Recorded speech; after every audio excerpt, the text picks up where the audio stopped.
Venho de uma raça notória por sua imaginação vigorosa e ardente temperamento passional. Muitos já me tomaram por louco, mas a questão permanece sem resposta.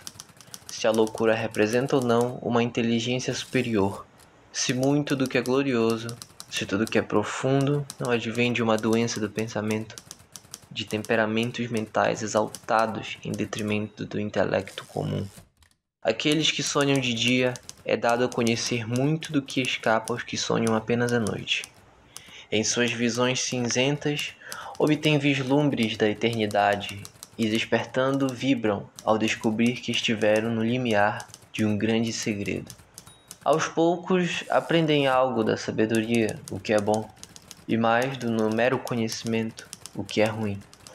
Penetram, contudo, sem leme e sem bússola, no vasto oceano de luz inefável, e como nas aventuras do geógrafo núbio, rumam para o mar da escuridão para que possa ser explorado. Digamos então que sou louco. Admito, pelo menos, que existem duas condições distintas de minha existência mental.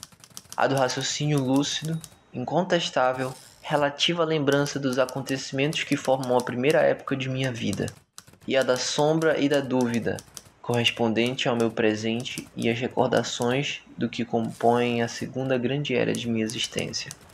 Assim, acreditem em meu relato sobre o primeiro período. Sobre o que posso vir a contar a respeito do período posterior, deem o crédito que os convir ou duvidem de tudo. Ou, se não puderem duvidar, façam como Édipo diante do enigma.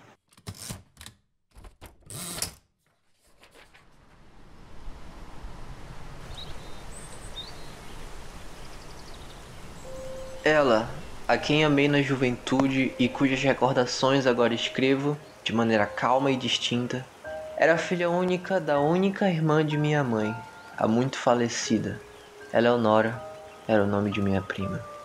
Sempre estivemos juntos, sob um sol tropical, no vale da relva multicor. Nenhum passo errante jamais penetrou esse vale. Encontrava-se elevado e protegido entre uma cadeia de portentosas colinas que ao redor impediam que a luz do sol penetrasse em seus mais doces e recônditos recantos. Nenhum caminho em sua vizinhança era percorrido, e para alcançar nossa feliz morada, era preciso desbastar com força a folhagem de milhares de árvores e esmagar as glórias de inúmeras flores olentes. Assim, vivíamos sós, desconhecendo o mundo fora do vale, eu, minha prima e sua mãe. Das regiões obscuras além das montanhas, na extremidade mais alta de nossos protegidos domínios, corria um rio estreito e profundo, cujo brilho só não era maior do que o dos olhos de Eleonora. Ondulando furtivo em enredados meandros, desembocava em uma garganta obscurecida, entre colinas ainda mais sombrias do que as que lhe davam origem. Nós o chamávamos de rio silente, pois parecia fluir em silêncio. Nenhum murmúrio brotava de seu leito, e corria tão manso que as pedrinhas brancas como pérolas que adorávamos contemplar, alojadas em suas profundezas, jamais se moviam, para sempre luzídias e gloriosas. À margem do rio e dos diversos riachos deslumbrantes que deslizavam oblíquos para seu canal, assim como os espaços que se estendiam das margens até suas entranhas, alcançando o leito de pedrinhas no fundo, tais locais, assim como a superfície do vale, do rio as montanhas que o circundavam, eram recobertos por uma relva verde e macia, espessa, curta e de simetria perfeita, com perfume de baunilha, salpicada em toda a extensão com botões de ouro amarelos, margaridas brancas, violetas púrpuras e abrótias vermelhas, e em sua exorbitante beleza proclamava em altas vozes em nossos corações o amor e a glória de Deus. Aqui e ali, nos bosques espraiados na relva, como uma floresta de sonhos, brotavam árvores fantásticas, cujos troncos altos e esguios curvavam-se graciosos em direção à luz, que perscrutava o centro do vale ao meio-dia. Faíscas vívidas de ébano e prata cintilavam alternadamente na casca de seus troncos, que, só não eram mais macios do que as faces de Eleonora. Assim, não fossem as enormes folhas lustrosas que espalhavam as copas e linhas compridas e trêmulas, flertando com os zéfiros, as árvores poderiam ser tomadas por serpentes gigantes da Síria, prestando homenagem ao soberano sol. Durante 15 anos, vagamos de mãos dadas por esse vale, Eleonora e eu, até que o amor entrou em nossos corações. Certa tarde, ao fim do terceiro lustro de sua vida e no quarto da minha, nós nos sentamos, cerrados em um abraço, sob as árvores que pareciam serpentes, fitando nas águas do rio silente o reflexo de nossas imagens. Não pronunciamos uma palavra sequer até o fim daquele doce dia, e mesmo no dia seguinte, nossas palavras soaram trêmulas e escassas. Removéramos o deus Eros daquela vaga e sentíamos que ele acendera em nosso âmago as almas ardentes de nossos antepassados. Os ardores que haviam por séculos distinguido nossa raça acudiram em profusão com todas as fantasias pelas quais tornaram-se igualmente notórios, e juntos sopraram um êxtase delirante sobre o vale da relva multicor. Uma mudança recaiu sobre todas as coisas. Flores estranhas e brilhantes, em forma de estrelas, reluziam em árvores até então sem flores. O gramado se tornou mais verde, e quando uma por uma as margaridas brancas encolheram, floriram em seu lugar dezenas e dezenas de albrótias vermelhas. A vida brotava em nossos caminhos. Os flamingos, até então jamais vistos na companhia de aves fulgurantes, exibiam sua plumagem carmim diante de nossos olhos. Peixes dourados e prateados frequentavam o rio de onde vinha, aos poucos, um murmúrio que se transformava em uma melodia mais divinal do que a harpa eólica, perdendo em doçura apenas para a voz de Eleonora. Uma nuvem volumosa, que há muito contemplávamos nas regiões de Hesper, de lá flutuou, majestosa, em vermelho e dourado, pairando pacífica sobre nós e descendo mais e mais a cada dia, até encostar as extremidades nos cumes das montanhas, transformando em magnificência suas sombras e nos encapsulando, como se para sempre, em um cárcere mágico de esplendor e glória.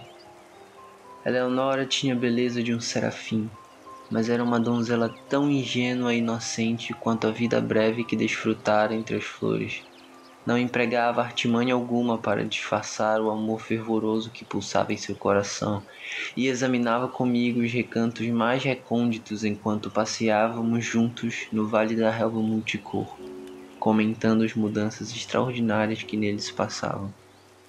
Por fim, tendo discorrido um dia aos prantos sobre a derradeira mudança infeliz da qual nenhum ser humano pode escapar, desde então ocupou-se somente desse lamentável tema, encaixando-o em todas as nossas conversas, como nas canções do bardo de Skyros. As mesmas imagens se repetem à exaustão em cada impressionante variação de frase. Ela certamente deve ter percebido o dedo da morte tocando-lhe o peito, compreendendo que, como tudo que é efêmero, fora feita perfeita apenas para morrer. No entanto, os temores do túmulo para ela jaziam em uma consideração que me revelou, em certa tarde crepuscular, às margens do rio silente. Ela sofria ao pensar que, após sepultá-la no vale da relva multicor, eu fosse abandonar para sempre suas alegres paragens, transferindo o amor que a ela dedicava tão fervorosamente a outra donzela do mundo exterior e cotidiano. Atirei-me às pressas ali mesmo, aos pés de Eleonora, jurando a ela e aos céus que jamais me casaria com qualquer filha da terra, que não faria, de modo algum, a sua estimada memória ou a recordação da afeição devota com a qual me abençoara. Convoquei o poderoso Rei do Universo a testemunhar a solenidade piedosa de meu juramento, e a maldição que invoquei em nome dele e dela, caso traísse minha promessa, envolvia um castigo de tamanho horror que sequer ouso relatar aqui. Os olhos brilhantes de Eleonora reluziram ainda mais com minhas palavras. Ela suspirou, como se um fardo mortal tivesse sido removido de seu peito. Tremeu e chorou amargamente, mas aceitou o juramento, que apaziguou a perspectiva de seu leito de morte. Pois o que era, senão uma criança? Disse-me, alguns dias depois ao morrer em paz, que graças ao que eu tinha feito para confortar seu espírito, ela continuaria a me proteger mesmo depois de morta. Afirmou que, se fosse permitido, voltaria em forma visível para guardar-me todas as noites. Mas se tal feito estivesse, de fato, acima do poder das almas do paraíso, que me daria ao menos indicações frequentes de sua presença, suspirando em meu rosto junto com os ventos vespertinos, ou preenchendo o ar que eu respirava com o perfume do turíbulo dos anjos, e com essas palavras a pairar nos lábios, extinguiu-se sua inocente existência, colocando fim à primeira época de minha vida.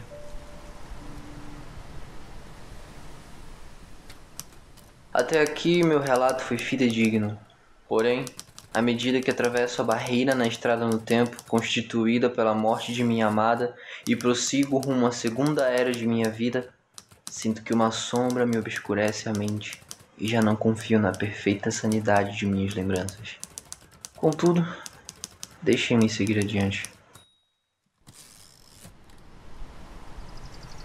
Os anos se arrastaram pesadamente e permaneci no vale da relva multicor, onde uma segunda mudança ocorrera em todas as coisas.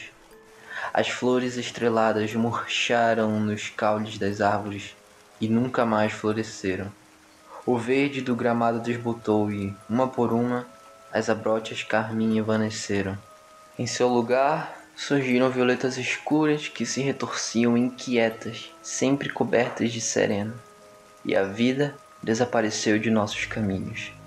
Os flamingos não mais exibiam uma plumagem vermelha diante de nossos olhos, tendo fugido do vale para as colinas, junto com todas as aves fulgurantes que haviam chegado em sua companhia. Os peixes dourados e prateados nadaram para longe de nosso domínio e nunca mais adornaram um doce riacho. E a melodia mais suave do que uma harpa eólica, mais divinal do que qualquer outro som, exceto a voz de Eleonora, fenecera aos poucos em murmúrios mortiços até que o rio, por fim, regressou à absoluta solenidade de seu silêncio original. Finalmente, a nuvem volumosa ergueu-se no céu e, abandonando os cumes das montanhas à escuridão de outrora, regressou às regiões de Esper, levando consigo todas as incontáveis glórias esplendorosas do vale da relva multicor.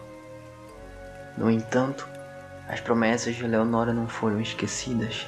Não, pois eu escutava os sons dos turíbulos angelicais se movendo e torrentes de perfume celestial inundavam o vale. Nas horas solitárias, quando meu coração disparava, os ventos que me banhavam a fronte acudiam-me repletos de suspiros e murmúrios indistintos que inundavam o ar da noite. Certa vez, apenas uma única vez, despertei de um sono semelhante à motorra da morte, sentindo o toque de lábios invisíveis junto aos meus. Todavia, o vácuo em meu peito recusava-se a ser preenchido. Ansiava pelo amor que outrora o enchera até transbordar. Por fim, o vale me trazia dor por causa das lembranças de Eleonora, e acabei por deixá-lo para sempre, indo em busca das vaidades e turbulentos triunfos mundanos. Vi-me em uma cidade estranha, onde todas as coisas serviam para apagar da memória os doces sonhos que eu nutrira por tanto tempo no vale da relva multicor. Uma corte majestosa, com pompa e riqueza. O som estridente das armas e a beleza radiante das mulheres atordoaram e inebriaram meu cérebro. Entretanto, minha alma permanecia fiel ao juramento, e ainda recebia os indícios da presença de Eleonora nas horas silenciosas da noite. De repente, as manifestações cessaram. O mundo escureceu diante de meus olhos e fiquei perplexo perante os pensamentos que me consumiam, as terríveis tentações que me perturbavam, pois vindo de uma terra distante e desconhecida para a alegre corte do rei a quem eu servia, surgiu uma donzela cuja beleza levou meu coração infiel a capitular de imediato. Diante dela me prostrei, sem protesto, na adoração mais ardente e abjeta. que de fato seria a paixão dedicada à jovem menina do vale, comparada ao fervor, ao delírio, ao êxtase da adoração que me fazia verter a alma inteira em lágrimas, jogada aos pés da etérea Ermengarde. Ermengarde, a dia de Serafim. E assim, não me sobrava mais espaço para outra. Ermengarde, anjo divinal, e fitando as profundezas de seus olhos, só pensava neles e nela. Casei-me. Não temia a maldição que invocara e tão pouco fui acometido por sua amargura. E uma vez, apenas uma vez no silêncio da noite, ouvi pela treliça da janela os suaves suspiros que haviam me abandonado.